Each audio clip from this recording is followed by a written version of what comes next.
My daughter left her 7-year-old son, my grandson Noah, in the middle of my front yard and never came back. That was 12 years ago. I raised him alone. People said a boy with severe OCD and social anxiety would never make it in this world. Too fragile, too complicated. They were wrong. By 17, he built a digital behavior fingerprinting system worth $4.3 million. And now, the media wants his story. 2 weeks after that story aired, my doorbell rang. When I opened the door, my past was standing on the porch in 4-inch heels. Lily, my only child, the girl who had driven away once and never come back. Come on, She'd we have to aged, leave of right course. now.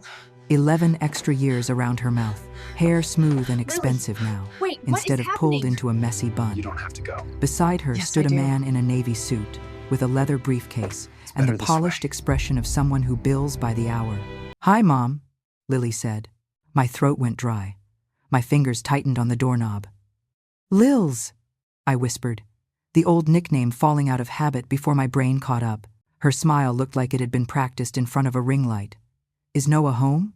Behind me, I heard a chair scrape. My grandson's footsteps were light, controlled, precise, exactly 4 steps from his bedroom to the hallway, because that's how he'd measured it. He appeared over my shoulder, taller than me now, in his gray hoodie and jeans, sleeves pushed up, wrists pale. He didn't say a word, didn't reach for her, didn't flinch, just watched. The man in the suit stepped forward. "Mrs. Carter? I'm Attorney Briggs. We represent Miss Carter in some legal matters concerning her son." "Her son," I repeated. My voice sounded distant in my own ears. "This would be easier inside," Lily said. "We really do need to talk, Mother." I should have closed the door. I should have said, "You had your 12 years to talk." Instead, I stood there frozen while my grandson said, calm as ever, "You can come in," and stepped aside. So I let them walk into the home they had both abandoned, one literally, one on paper. My name is Margaret Carter. I'm 67 years old, and this is how my grandson's OCD built a weapon out of the truth, and how his mother tried to rewrite his life for a book deal. Before I tell you what happened in that courtroom, let me ask you something. Drop a comment and tell me where you're watching from, and whether you think you could ever forgive your own child for walking out on a grandchild who needed them most. I read every comment. Women my age, we've carried more than people think. Now, back to 12 years ago, to the day my front porch became a drop-off zone. It was a Wednesday in late October. The aspens on my street had gone to gold, and the wind kept pushing leaves against the porch like little hands. I remember because I was halfway through wiping down my kitchen counters for the second time that morning when my phone buzzed. "Lily, one new message. Can I bring Noah over for a few days? I need to breathe." I stared at the screen a long moment.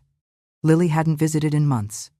She lived down in Denver then, bouncing between hourly bartender shifts and a rotating cast of boyfriends who all seemed allergic to responsibility. "Sure," I typed back. "A few days is fine." 40 minutes later, she pulled into my driveway in a gray SUV that wasn't hers. Noah climbed out of the back seat and stopped dead at the edge of the concrete, his eyes fixed on my front door like it was a math problem. He was 7. He checked the front doorknob once, twice, 3 times.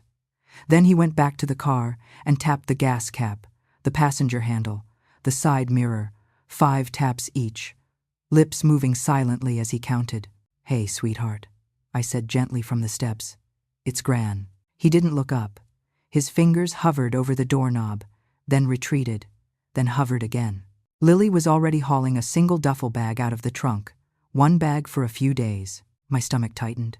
"Mom, I can't stay," she said without preamble. Her hair was scraped up into a high ponytail, dark roots showing under the blonde. "I've got," she waved her hand in the air, "stuff. A retreat. My therapist says I need serious space." "You didn't mention a retreat," I said. "Lils, what's going on?" She crouched down, grabbed Noah's wrist to pull his hand away from the doorknob. He yanked back with surprising strength, panic flickering across his face. "Stop it, Noah," she snapped. "You're fine. You're at Grandma's. Say hi." He didn't. His breathing had gone shallow. His gaze flicked from the doorknob to the deadbolt, to the space between the door and frame, like he could see air leaking. "Sweetheart," I said softly, "you can check it when we go inside. One thing at a time, okay?" He flinched at the word inside but kept staring. Lily blew out a breath. Look, Mom, you know he's a lot. He's a child, I said. She rolled her eyes.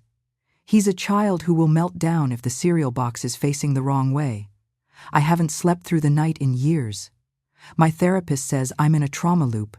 Lily, I said quietly. How long is a few days? She didn't answer that. Instead, she shoved the duffel into my hands. It was light, too light for a week, let alone anything longer. I'll text you, she said. Just try not to mess up his routines.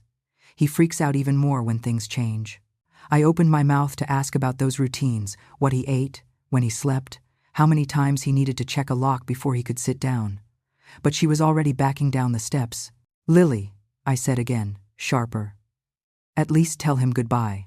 She glanced over my shoulder at him. He was still at the door, now checking the deadbolt with the back of his hand, murmuring numbers under his breath. He doesn't like goodbyes, she said, and turned away. Mom, I need you to take this one. I can't. I'm not built for this. Built for what? I demanded. For someone who needs everything the same every second of the day? Her voice cracked. For one moment, the gloss fell away, and I saw my daughter, 23 and terrified, holding a screaming toddler in the middle of a grocery store aisle. Then the mask slid back into place. You're the steady one, she said. You always have been. You can do this. I can't. Lils, just a few days, she repeated. I'll call Sunday. And then she got into the SUV, shut the door, and drove away without looking back at her son. Noah stared at the empty driveway for exactly 10 seconds. His lips counted them out. Then he turned and checked my front doorknob again. Okay, honey, I said quietly, my throat tight. Let's start with the door. I'd taught middle school science in the Pudra School District for 34 years before I retired.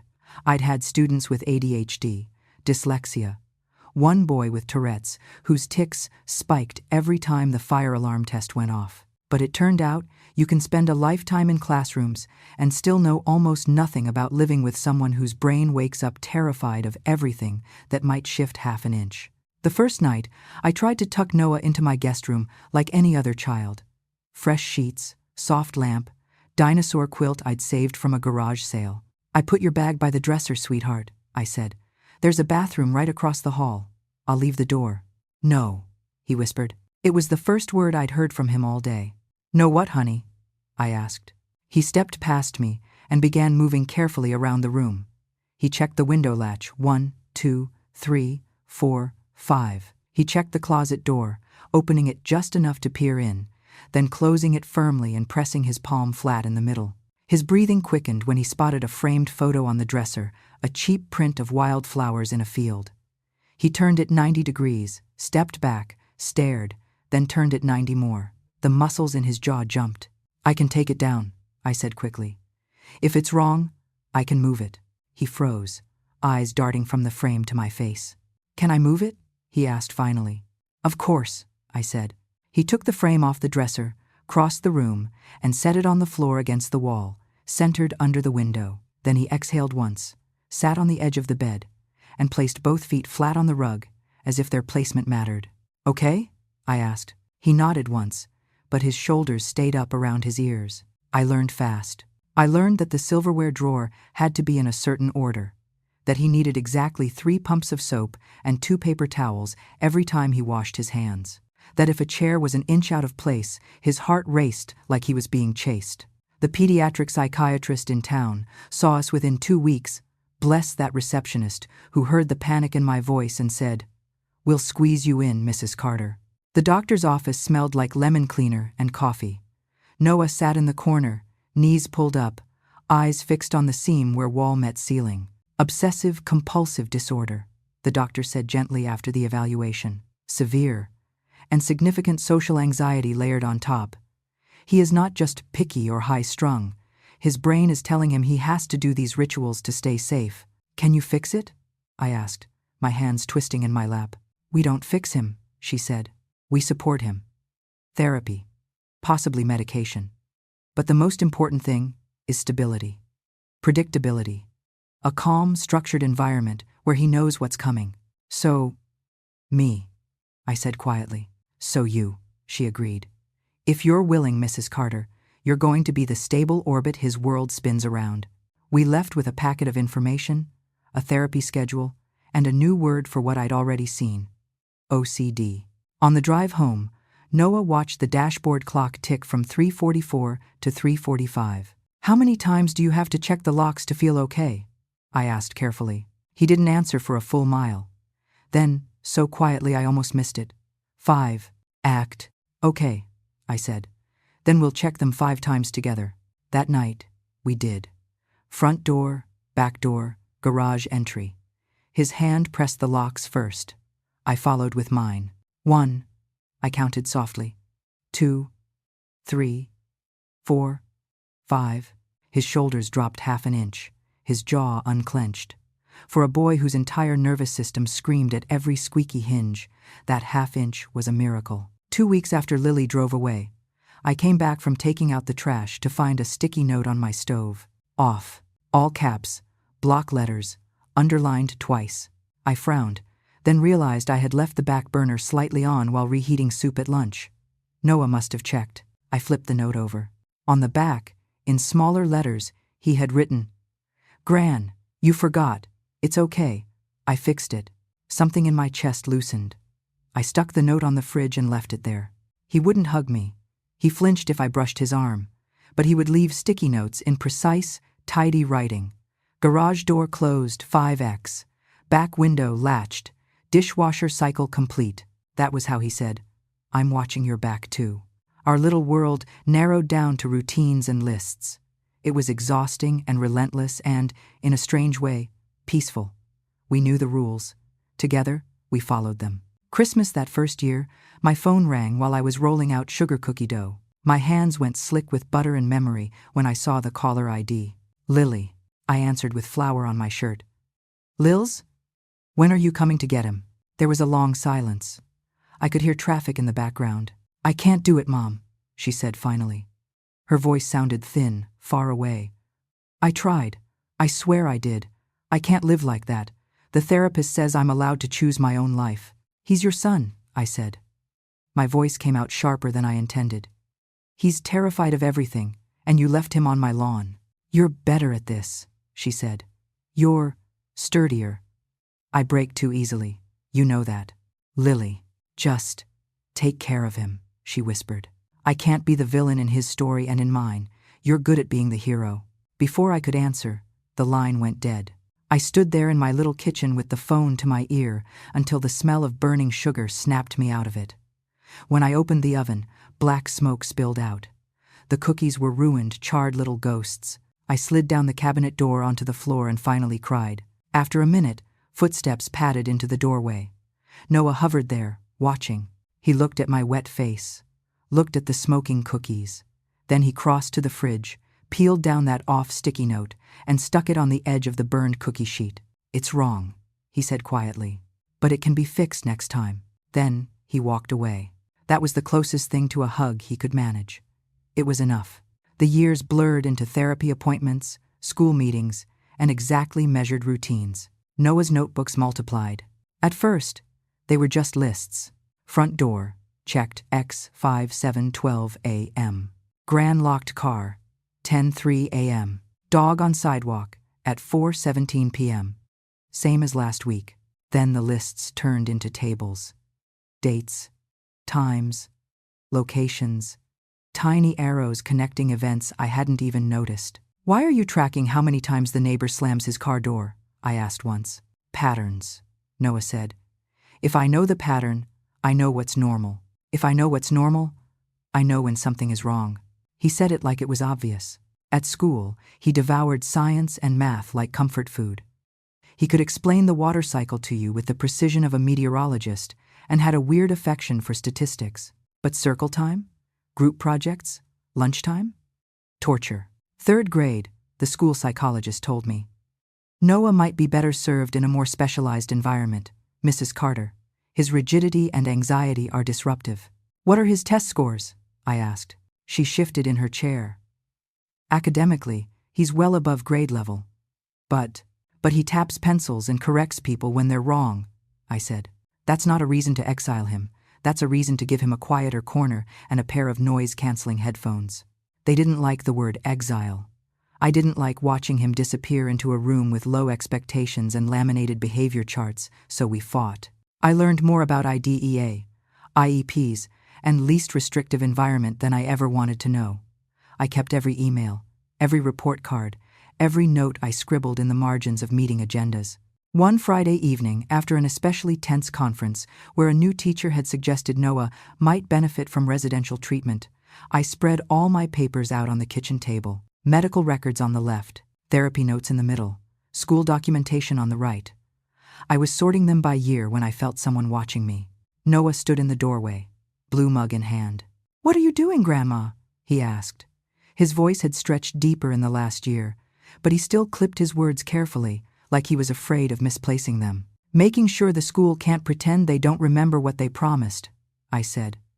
My fingers were trembling a little. I hated that they could see that. He stepped closer, set his mug on the counter in its exact ring-shaped water stain. "Your piles are wrong," he said. "Thank you, sweetheart," I said tiredly. "That explains everything." To 11. He didn't flinch at the sarcasm. It tended to slide off him. He pointed instead.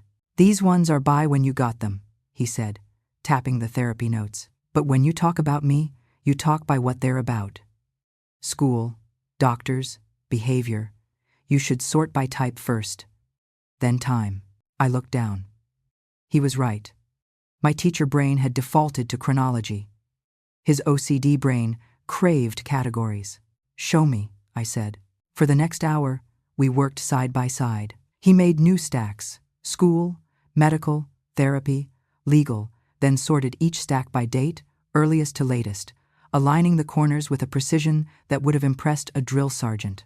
"The gaps matter too," he said, frowning at one therapy sequence.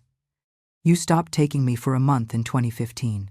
You got the flu, honey," I said. "Remember, we stayed home and watched Mythbusters for a week straight." He nodded slowly. Then he wrote in tiny letters at the top, "Flu gap, external cause."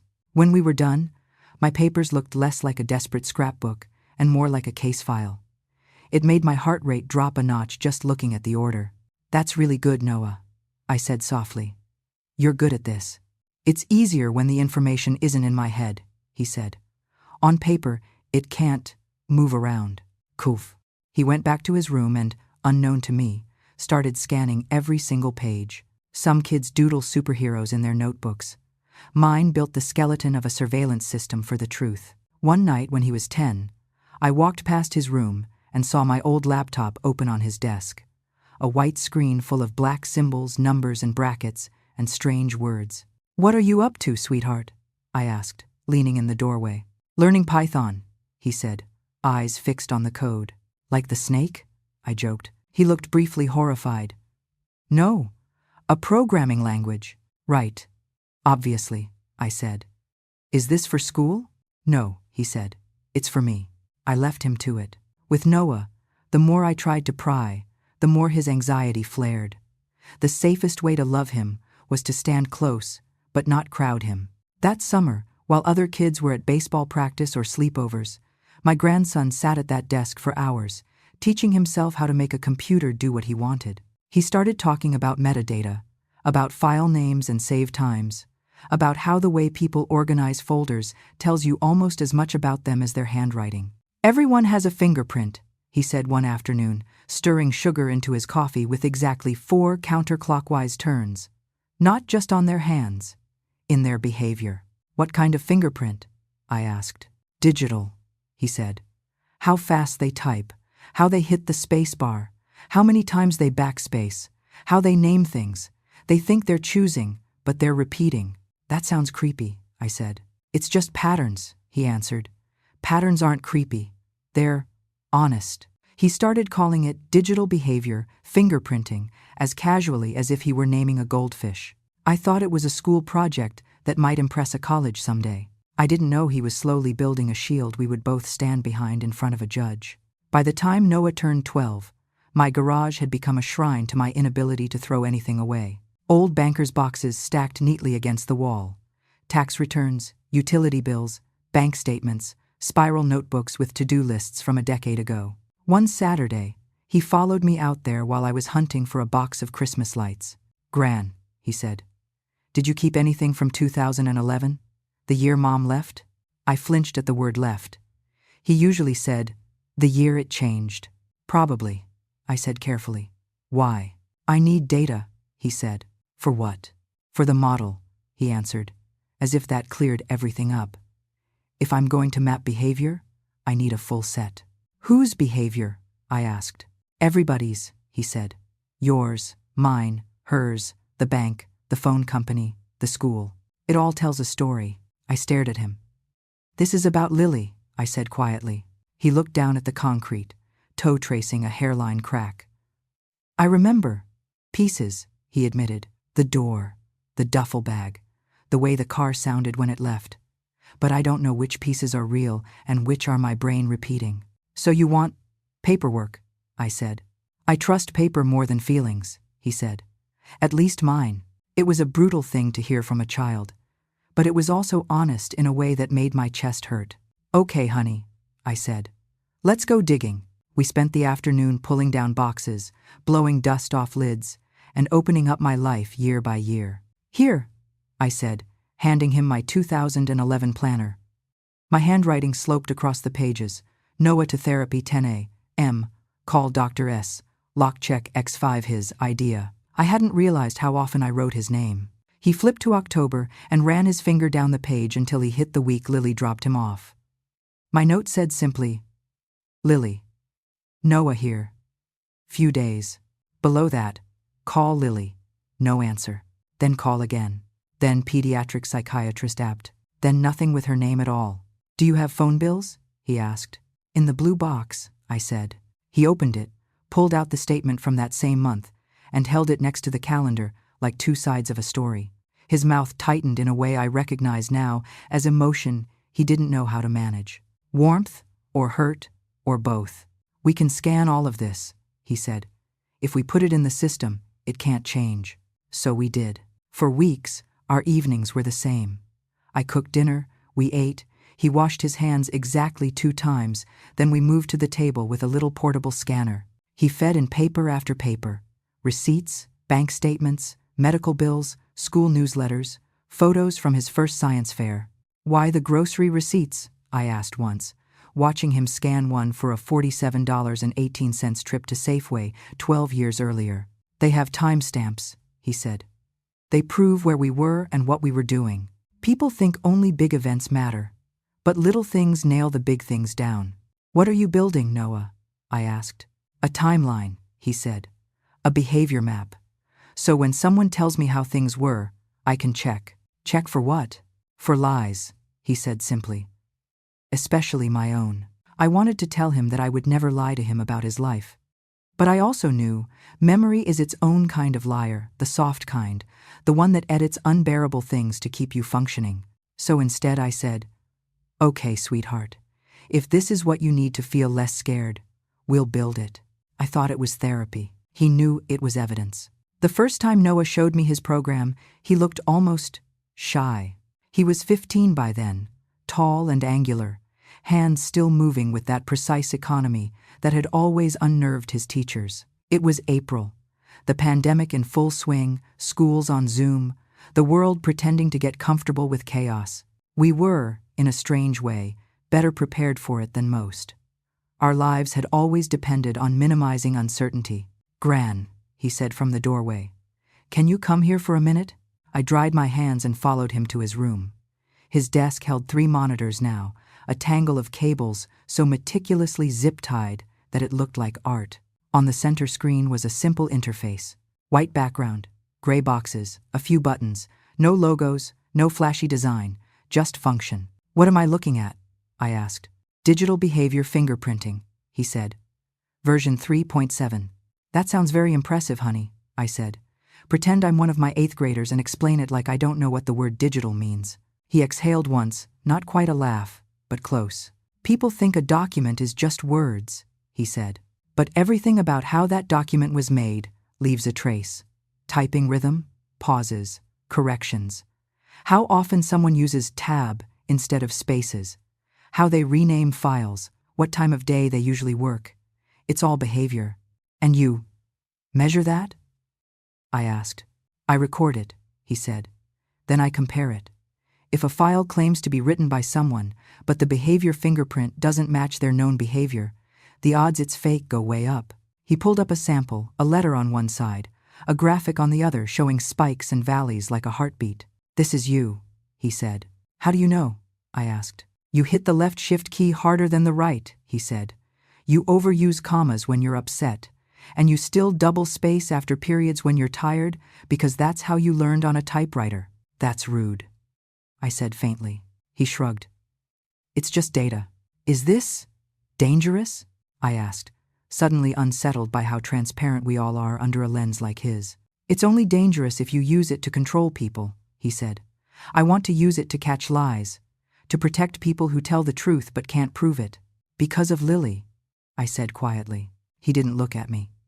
"Because people rewrite their stories," he said. "I want a way to stop them from rewriting mine." He kept building. The next months were a blur of keystrokes I could hear through the wall. Every day, he would drink half a cup of coffee, forget the rest, and forget to eat unless I set a plate directly in front of him and didn't leave until he took a bite. His OCD rituals never went away. He still checked the locks 5 times, still lined up his pens parallel, but the energy that had once gone into washing his hands raw poured into debugging code. Sometimes at 2 in the morning, I'd crack his door and find him asleep at his desk, screens casting him in cold blue light, hands still curled like he was mid-sentence. I'd drape a blanket over his shoulders and whisper, "You're safe, sweetheart. Go to bed." He'd murmur, "Almost done," without waking. If you asked me then whether I thought he was building a business, I would have said no. I thought he was building a shield against his own anxiety. I didn't know he was also building a trap for his mother. He sold it when he was 17, the way other kids sell used textbooks. "I need a lawyer," he said over breakfast one Tuesday, as casually as if he were asking me to pick up more milk. I nearly choked on my coffee. "For what, sweetheart?" "Companies want to license the system," he said. "One wants to acquire it." "Acquire it," I repeated slowly. "You mean, buy it?" "The whole thing," he nodded, dipping his toast exactly twice into his eggs. "I don't want to run a security firm, Gran. I just want to build things. If they own it, they can deal with clients." "How much are we talking about?" I asked, expecting something in the tens of thousands. Maybe 6 figures if I was wildly overestimating. He slid his tablet across the table. The email on the screen contained too many zeros. 4.3 million, I said faintly. "Dollars." "Yes," he said. "I've been clipping coupons for 40 years, I whispered. "We can still use coupons," he said, genuinely puzzled.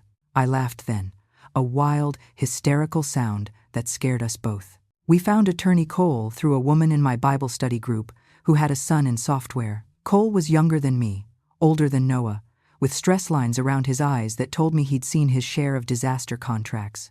He came to our kitchen less intimidating than some glass high-rise and spread the offers out on my table like tarot cards.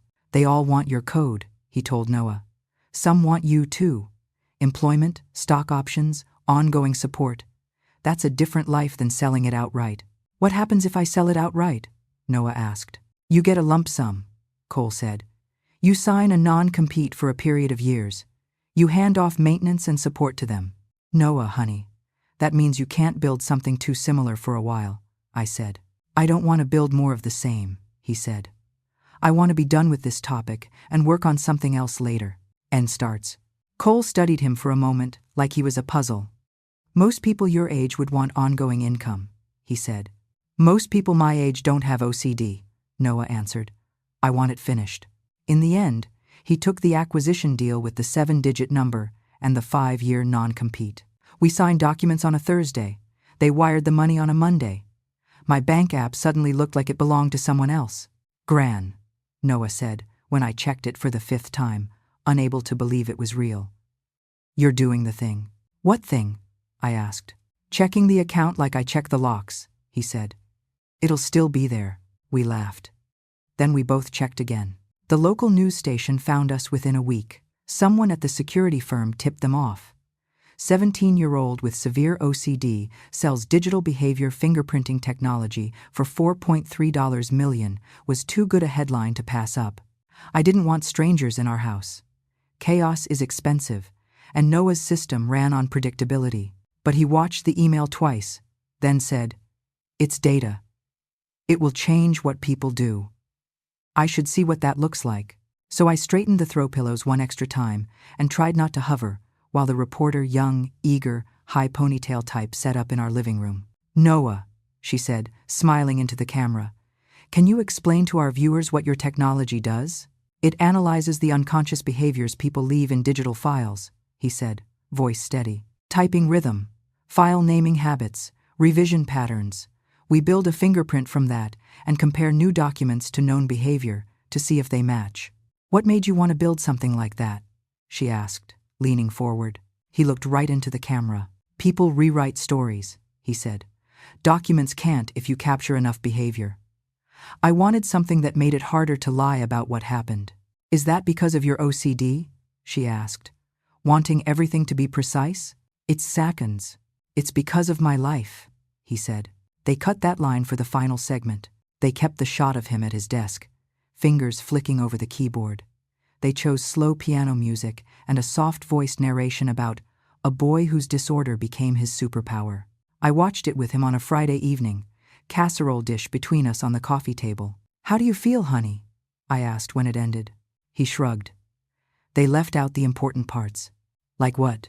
"Like the part where behavior fingerprints don't just catch strangers," he said. "They catch the people closest to you, too." There was a tension in him I hadn't seen before. Not the brittle twitch of anxiety, but something quieter. Anticipation. "What are you waiting for?" I asked. He picked up his blue mug, turned it exactly 90 degrees on the table. "The next knock," he said. 2 weeks later, Lily arrived with her lawyer. We sat at the same kitchen table that had seen IEP meetings, birthday cake, and more cups of coffee than my doctor would approve of. Lily had chosen her costume well. Soft blue blouse, minimal makeup, hair down in waves that made her look more like the woman in her Instagram feed than the exhausted 20-something who had left her son on my lawn. Across from her, Attorney Briggs opened a leather folder with the reverence of a priest. Noah took the chair to my right, back straight, hands folded. He had set his mug precisely in front of him, centered on a coaster. "Since when do you use a coaster?" I murmured. "Since we have company," he said. Briggs cleared his throat. "Mrs. Carter," he began smoothly, "we're here to discuss Noah's legal situation now that his work has generated substantial assets and public attention." "He's fine," I said. "His situation is stable." Lily leaned in, placing a hand on the table just close enough to mine to make a point without actually touching me. "Mom," she said, voice soft, "I know I made mistakes. I know I left more on your shoulders than I should have. But I never stopped loving my son." My throat burned. "You never called," I said. "You never wrote. You missed 10 birthdays and 6 Christmases and 3 hospital visits." "Your Honor," she began, then caught herself. Habit, I thought. She'd rehearsed this in her head in a courtroom already. Briggs slid a stack of neatly clipped documents toward us. "Miss Carter has maintained her parental rights," he said. "These records demonstrate that she remained involved in Noah's life financially and emotionally, even while your home provided his day-to-day care." I stared at the top page. It was a parenting journal, apparently written by Lily. Dates, times, sweet anecdotes about reading bedtime stories, driving Noah to therapy, making his favorite meals. Below that, receipts for money orders allegedly sent to me. Then printouts of emails I had never seen, from an address that looked like hers, talking about our shared journey with Noah's mental health. None of it was true. "You expect me to believe any of this?" I asked, voice shaking. "You didn't show up when he broke his arm in 5th grade. You didn't call when he had a panic attack so bad he passed out in Target. You didn't—" "Mom," Lily said, eyes shining. "Please." I was sick. I was drowning. Therapy helped me see that I had to step back to survive. But I always stayed connected. I sent money when I could. I wrote. I tried. "Those letters never arrived," I said. She looked meaningfully at the stack of papers between us. "Apparently they did." "I never got a cent from you," I snapped. "Mrs. Carter," Briggs said calmly, "whether or not you recall receiving these funds, the documentation shows consistent financial support. Combined with the parenting journals and email trail, it's clear Miss Carter remained an engaged parent, even from a distance." Noah's jaw tightened. He still hadn't spoken. "What do you want?" I asked Lily. "You're 12 years late for visitation weekend." "It's a grind." She looked directly at Noah then, eyes soft, like a made-for-TV movie mother. "I want recognition," she said. "Legal recognition that I have always been his mother. The publishers for my book, they need confirmation that my role in his life is what I say it is." "Your book," I repeated. "It's about raising a child with mental illness," she said quickly. "About the stigma and the sacrifice. People need to know they're not alone." "You didn't raise him," I said. "You dropped him in my yard and drove away." "I left him with the person I trusted most," she said, tears gathering. "He needed stability. I was a mess. I did the best I could, but I also supported him. I need the court to acknowledge that." "Why?" I asked again. Briggs answered this time. "Miss Carter is pursuing a publishing deal and media engagements centered on her experience as Noah's mother. To avoid legal complications with privacy and misrepresentation, it's important that the record reflects her involvement and parental status. Additionally, as Noah's mother, she has standing regarding how his image and story are used." "In plain English," I said, "you want the court to say she was here so she can talk about a child she abandoned on national television." "That's a hostile framing," Briggs said mildly. "It's also accurate," I said. He folded his hands. "Whatever your feelings, Mrs. Carter, the legal status is clear. Miss Carter never signed away her parental rights. There is no guardianship order. On paper, she is still Noah's custodial parent." I felt the floor drop away. "So you can just take him?" I whispered. "Nobody is trying to uproot Noah physically," Briggs said, glancing at my grandson like he was a project. "He is nearly an adult. Judges rarely force a 17-year-old to move, but we will be asking the court to recognize Miss Carter's role in his life and to grant her a say in how his story and assets are handled." "His assets," I said. "Mom," Lily said, leaning forward, "I don't want his money. I just want what I deserve. I was there more than you remember." The air buzzed in my ears. I looked at Noah. He hadn't moved. His eyes were fixed on Lily's face, the way he sometimes watched science experiments on YouTube measuring reactions. "Noah," I said quietly. "Sweetheart, what do we do?" His gaze slid to me for exactly 1 second. His voice, when he spoke, was calm. "We get a lawyer, Grandma," he said. "Our own counselor." He looked back at Lily, and for the first time, I saw something in his expression I couldn't quite name, not fear, not anger. Calculation. We hired Mr. Cole for more than contract law this time. He sat at my table 3 days later, my binders and banker's boxes forming a fort around us. Noah sat at the far end, laptop open, fingers moving in steady bursts. He was in what I called input mode, taking in everything, storing it. "I'll be straight with you, Mrs. Carter," Cole said, sliding Lily's parenting journals back into their folder. "These documents are good. They look old. The email headers are forged convincingly. The money order stubs match common templates. If I didn't know you, I'd almost believe them. But you do know me," I said, "and you've seen my bank statements. There is no money from her." "I have," he said, "and that will help. But from a judge's point of view, you've got memories. She's got paper." I thought I might throw up. "What about abandonment?" I asked. "She left him. She said she couldn't do it. Doesn't that strip her rights?" "In the moral universe, probably," Cole said. "In the legal one? Not automatically. Unless you went to court back then and got a guardianship order. She's still his parent on paper. Judges hate retroactively declaring someone no longer a mother based on stories alone." "I have more than stories," I said weakly, gesturing at my binders. "You have documentation of being his primary caregiver," he agreed. "School records listing you as contact. Medical records showing you consenting to treatment. That's a strong case for de facto custody." "But?" I asked. "But if she has what appear to be contemporaneous records of involvement money, visits, calls, a judge may decide you both played roles and she deserves some formal recognition. Especially when she's not asking to take him away physically, just to be recognized in decisions about his story and public image." "She wants to sell his life," I said. Cole's gaze softened. "I don't disagree. But courts don't adjudicate book deals, they adjudicate legal rights. Unless we can prove these documents are fraudulent, It's going to be a fight. How do we prove that? I whispered. My grandson's keyboard stopped briefly, then resumed. I'm working on it, Noah said quietly without looking up. For the next weeks, my life became a series of depositions and waiting rooms. Lily sat under soft lighting in Briggs's conference room and told a story so smooth it made me nauseous.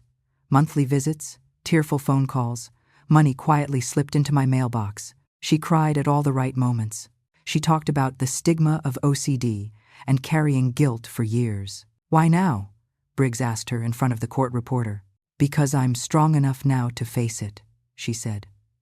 To finally tell our story. And I need the record to reflect how hard I tried. It's Daltu. When it was my turn, I told the story you've heard: smoke from burned cookies, sticky notes on stoves, lock checks and therapy appointments, and empty holidays. Cole asked the questions he'd prepped me for. Briggs asked questions meant to make me sound forgetful. Is it possible you simply don't remember the money your daughter sent? Could you be misremembering the frequency of her calls? It's possible the earth is flat, too, I said at one point, and Cole squeezed my arm under the table hard enough to bruise. Afterwards, in the parking lot, I sagged against my old Subaru and whispered, We're going to lose, aren't we? Cole hesitated. He didn't lie. It's uphill, he said. Without a smoking gun, judges lean toward preserving formal parental rights. They assume more family is better. I looked at Noah in the back seat on the drive home. He was staring out the window, counting fence posts as we passed. Are you scared, sweetheart? I asked. He considered. No, he said finally. How are you not scared? I demanded. She is trying to take control of your story, of what people think is true about your life. He turned his head just enough that I could see his reflection in the window. She can't change what actually happened, he said. Only what people remember. That's the same thing in court, I said. Not if the court sees what I see, he murmured. That night, I woke at 3 a.m. with my heart pounding. Light glowed under Noah's door. Keyboard clicks spilled into the hallway in rapid, precise bursts. I opened his door gently. Noah, I said, Gran's off duty after midnight, you know that. I'm almost done, he said without turning. Done with what? I asked. My logs, he said. And hers. I stepped closer. One monitor showed columns of dates, another showed emails, both hers and mine. The third showed a familiar interface, digital behavior, fingerprinting, only more complex than what I'd seen on the news. What are you doing to those files, honey? I asked. Listening to how they were made, he said. You should sleep. I can't, I said. I don't know how to fight this. You keep telling the truth, he answered. That's your part. Mine is different. Is the truth enough? I whispered. She has proof. He finally turned his head. His eyes looked almost silver in the screen light. Fake proof is still fake, he said. It just takes more work to show it. Will the judge understand any of this? I asked. If she listens, he said. She will. I wanted to believe him the way I'd once wanted to believe Lily when she said she'd be back Sunday. I'm terrified, I admitted. I know, he said quietly. That's why I'm doing this. Arbent. I went back to my room and lay awake while the cadence of his typing continued steady. Obsessive. A metronome for the truth. The courtroom in Larimer County wasn't the majestic marble hall you see on TV. It was small, with scuffed wooden benches and fluorescent lights that made everyone look a little more tired. Judge Harrison sat at the bench, gray hair pulled back tight, expression as neutral as a blank worksheet. She looked like every principal I'd ever had to convince to keep a kid mainstreamed. We sat at one table. Cole on my left, Noah on my right, back straight, blue mug nowhere in sight because I'd convinced him we couldn't bring personal drinkware into court. Across from us sat Lily and Briggs. Lily had chosen pale pink today, soft, maternal colors. She looked like the cover model for her own unwritten book. All rise, the bailiff said. We stood. After preliminary formalities, Counselor Briggs presented his case. Your Honor, he said, voice smooth as a scripted podcast. This is a story not of abandonment, but of a mother who struggled with her own mental health and did the best she could. Miss Carter recognized that Noah needed the stability of his grandmother's home while she sought treatment. But she never relinquished her role. She supported him financially, emotionally, and remains his legal parent. Dadigal. He went down the list. Money orders, phone calls, parenting journals. He described them like artifacts in a museum of sacrifice. He handed the journals up to Judge Harrison. She flipped through them slowly, eyebrows knitting. "Miss Carter," the judge said, "can you summarize your involvement in your son's life over the past 12 years? Lily turned toward her with tear-bright eyes. "I was sick when he was little," she said. "Anxiety, depression. I didn't have the tools to handle a child with such intense needs. But I knew he would be safe with my mother. I worked on myself. I went to therapy. I sent money when I could. I kept a journal, wrote him letters, even when I couldn't face going to see him because I felt like such a failure." "Did you visit him?" Judge Harrison asked. "Yes, Your Honor," Lily said. "Not as often as I should have, but I did. Holidays when I could. Birthdays when work allowed." "And now?" the judge asked. "Now he's in the public eye," Lily said. "His story is out there. People are hearing about his OCD, his genius. I don't want to be erased from that. I'm his mother.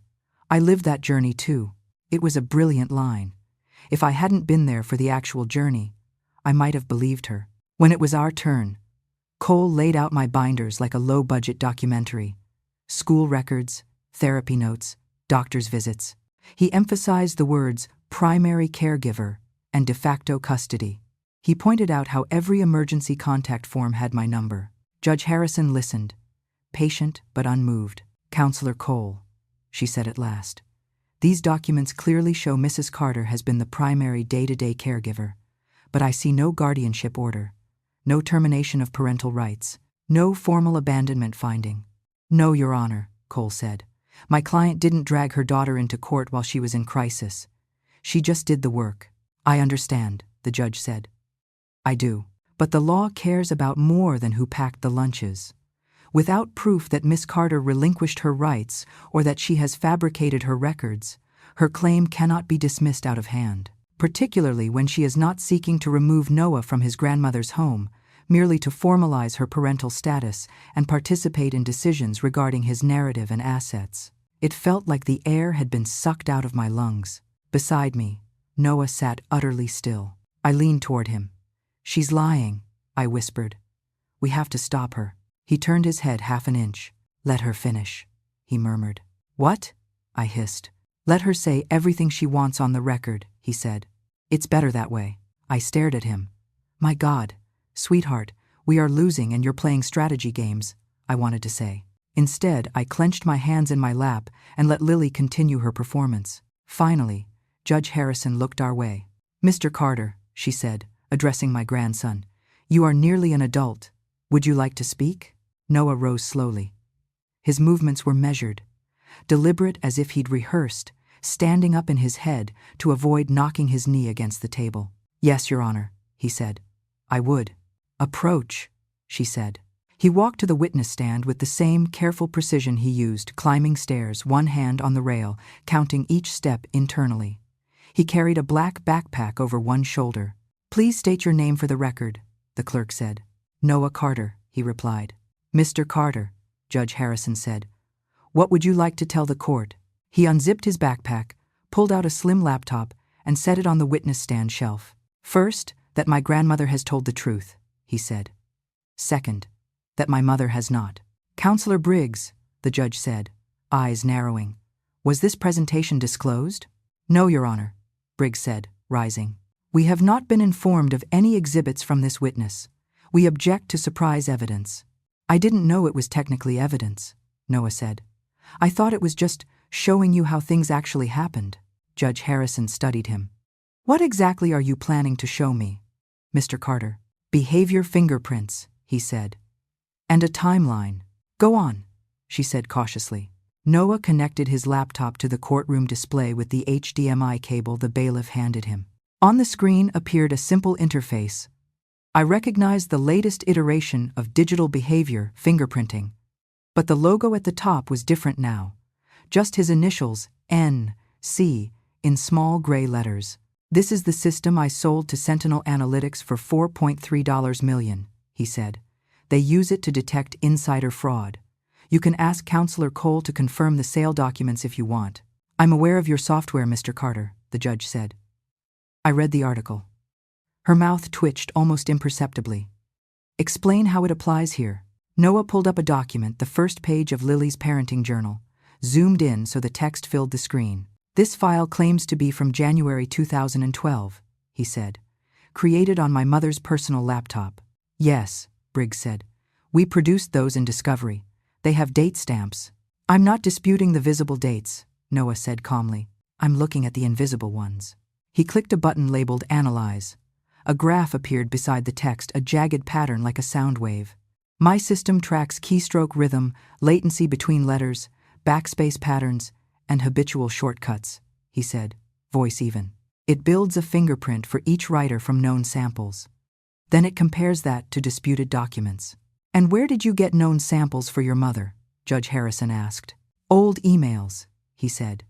Text message backups, school forms she filled out when I was a toddler, social media posts she wrote before she blocked me.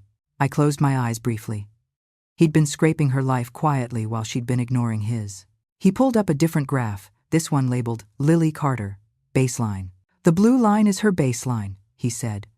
This red line is the parenting journal. They were not the same.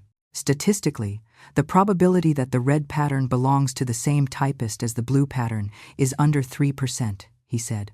In fraud detection, anything under 20 is suspicious. Under 5 is considered highly indicative of another author. Briggs stood. Your Honor, this is speculative. Typing patterns can change over time.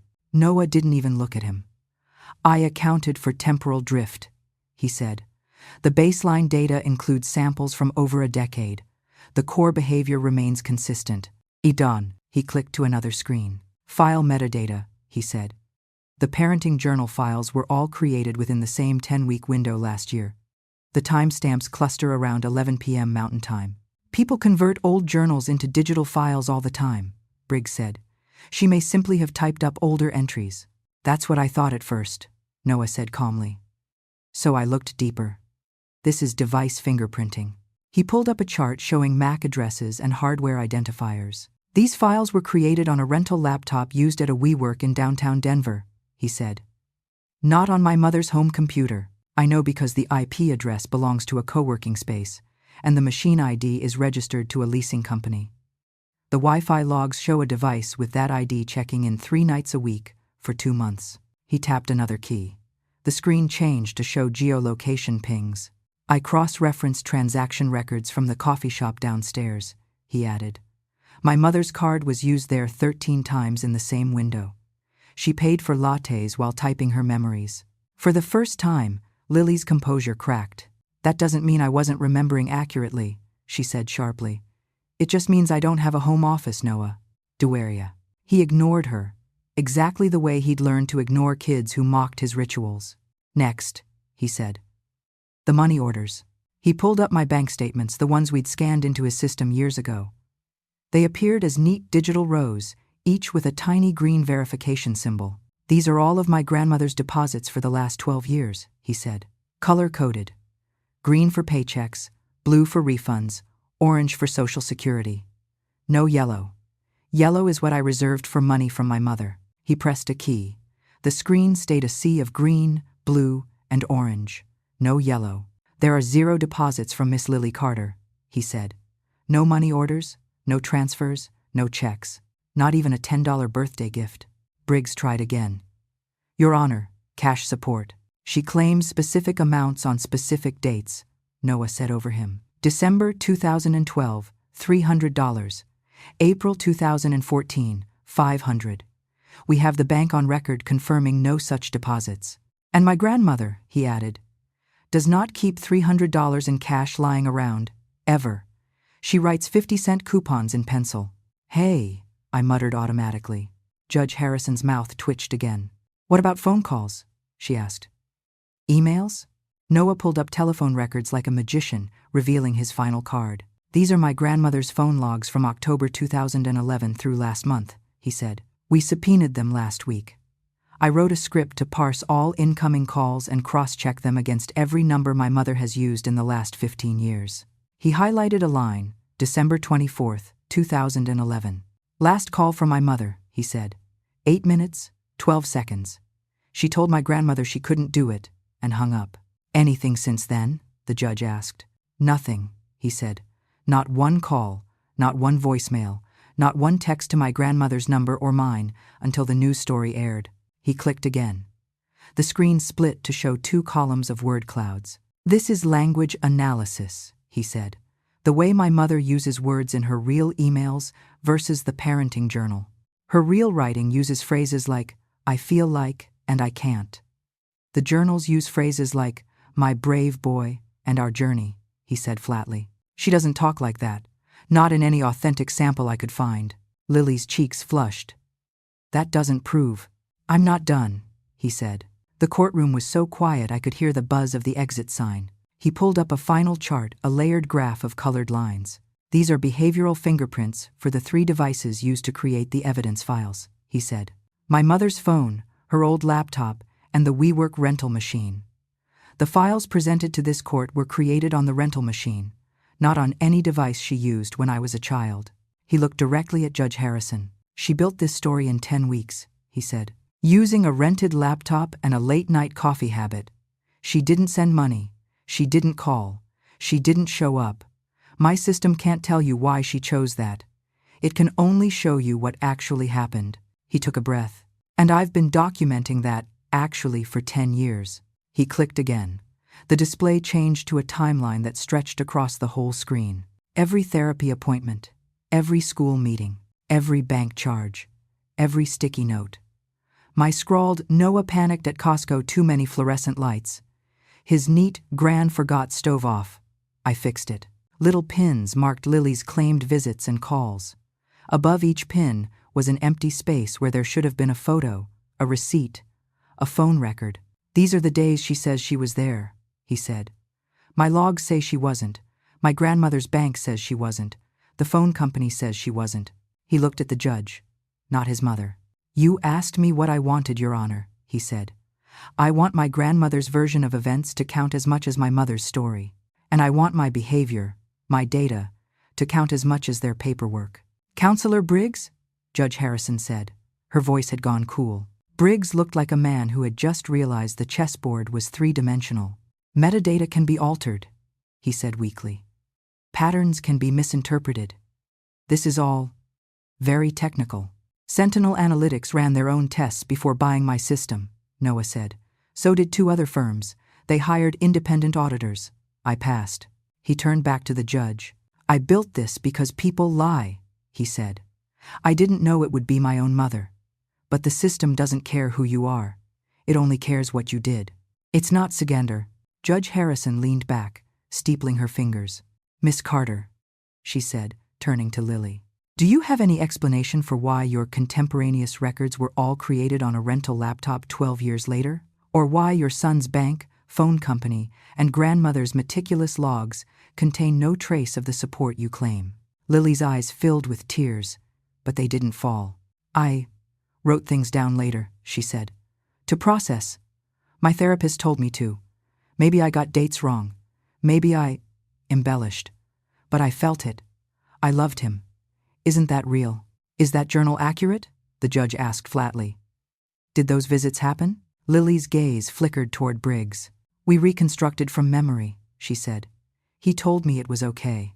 The judge's face hardened. Are you telling this court that your attorney advised you to fabricate records? Briggs went white. Absolutely not, Your Honor. My client. Enough, Judge Harrison said sharply. I've seen enough. She looked down at the stack of glossy lies on her bench, then at my battered binders, then at my grandson, standing so straight his knuckles had gone white around the witness stand. Miss Carter, she said to me, you have something very rare in family court. A decade of consistent documentation, and a 17-year-old whose mind works like a forensic lab. Then she turned to Lily. Miss Carter, I find your testimony not credible, she said. The evidence strongly suggests you fabricated records to bolster your claim for personal gain. That is perjury. That is fraud upon this court. She picked up her gavel. Full legal and physical custody of Noah Carter, including all decision-making authority regarding his image and narrative, is awarded to Mrs. Margaret Carter, she said. Miss Lily Carter is hereby enjoined from using her son's name, likeness, or medical history for any commercial purpose without his explicit written consent. Lily made a strangled sound. Furthermore, Judge Harrison continued, I am referring this matter to the district attorney for review of potential criminal charges related to document fraud and perjury. She rapped the gavel once. Court is adjourned. Just like that. The story Lily had tried to sell ended in a single sentence from a woman in a black robe. Outside, in the cold Colorado sunlight, I grabbed Noah's hand. He stiffened automatically, then let me keep it. You knew this would happen, I said, voice shaking. I knew what she was doing, he corrected gently. I didn't know what the judge would do. You've been protecting us all along, I whispered. He shrugged one shoulder in that awkward teenage way. I've been protecting the record, he said. You and the record are connected. The closest thing to I did it for you I was going to get. It was enough. The DA didn't throw Lily in prison.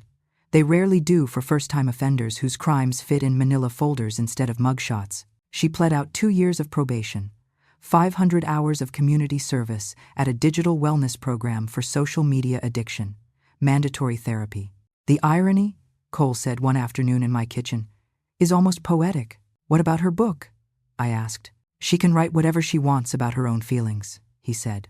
But if she uses Noah's name or claims to have raised a child with OCD the way those documents describe, it will violate the injunction. You'd have grounds to sue. I don't want to spend the rest of my life suing my daughter, I said. Then maybe the injunction will give her time to think, he said. Sometimes the threat of consequences is enough. Noah used his non-compete on document verification as an excuse to pivot. I can't build another system to check files, he said over breakfast one morning, toast aligned perfectly with the plate edge. But I can use behavior fingerprints for software testing. Bugs are just patterns that don't belong. If you obis for is another, so you'll be the guy who tells other companies where their code is lying, I said. He tilted his head. Kind of. He rented a small office above a coffee shop downtown and called his new company TrueNorth Behavioral Analytics. I thought you were done with this topic, I said. I'm done selling tools to strangers who might use them badly, he said. I'm not done hiring people like me. Like you? I asked. OCD. Anxiety. Autistic, he said. People who see what others miss and get punished for it in regular offices. His first hire was a tall, nervous 21-year-old named Zach, who could spot a pattern break in a log file from across the room. Then came Maria, who had panic attacks in grocery stores but could untangle spaghetti code like it was yarn. Then Rafi. Then June. They all wore headphones. They all checked the office door twice before leaving at night. They all thrived. Counselor Cole says I should start a retirement account. I told Noah one afternoon as I brought in a tray of sandwiches, because apparently I was still everyone's gran, even when they were legal adults. He's right, Noah said. You're statistically likely to live another 20 years, gran. That's a lot of grocery receipts, Zach snorted. Man does math on your mortality and calls it kindness. It is kindness, Noah said seriously. Planning for someone's future is how you show you believe they have one. I had to go to the bathroom to cry for a minute after that. 3 months into Lily's sentence, I carried a box of donated laptops into the community center where she was doing her hours. It was a digital literacy workshop for people trying to break free from social media addiction. Rows of computers, posters about mindful scrolling, a whiteboard with the words, "Who owns your story?" written in squeaky marker. Lily sat cross-legged on the floor with a group of teenagers, showing them how to mute notifications. Her hair was pulled back in a plain ponytail, no false lashes, no camera. She looked smaller, tired, real. One of the girls asked her, "What if people are used to you posting every day? What if they stop caring if you stop?" "Then they were never really looking at you," Lily said. "They were looking at the show. You get to decide if you keep performing." I recognized the sentence structure, her therapist's words, repeated. She looked up then and saw me in the doorway. For a moment we just stared at each other. She opened her mouth as if to say something, then closed it and went back to the laptop she was helping with. I dropped the box at the front desk and left without speaking to her. Some things don't need a scene. They just need time. A few weeks later, I carried a casserole up the stairs to Noah's apartment, identical building to mine, 2 floors up, because he wanted independence, but also needed to know I was within lock-check radius. His blue mug sat on his counter, chipped along the rim but still in service. His refrigerator was a shrine to efficiency. Same brands, same rows, labels facing out.